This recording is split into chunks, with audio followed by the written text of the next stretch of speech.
Hello hi.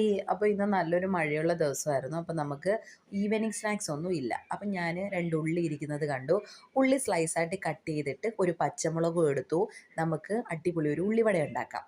പക്ഷെ കുറച്ചേ ഉള്ളൂ, ഒരു 3 എണ്ണം ഉണ്ടാക്കാനുള്ളതൊക്കെ ഉള്ളൂ. അതിൻ്റെ കൂടെ ഗോതമ്പ് മാവും കൂടെ ചേർത്തു.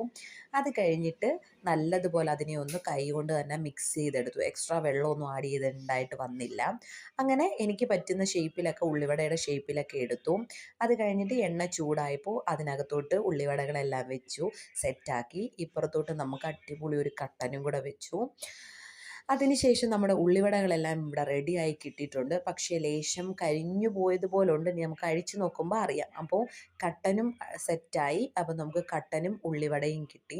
അപ്പോൾ ഞാൻ ടേസ്റ്റ് ചെയ്ത് നോക്കിയപ്പോൾ നമുക്ക് ആ ഗോതമ്പ് മാവ് ഉപയോഗിച്ചതിൻ്റെ യാതൊരുവിധ ടേസ്റ്റ് വ്യത്യാസങ്ങളൊന്നുമില്ല. അടിപൊളിയാണ്. പിന്നെ അത് വേവാത്തതിൻ്റെ ഒരു ഇച്ചിരിയുണ്ട്. ഒരു ശകലം വേവാനുണ്ടായിരുന്നു, അത്രയേ ഉള്ളൂ.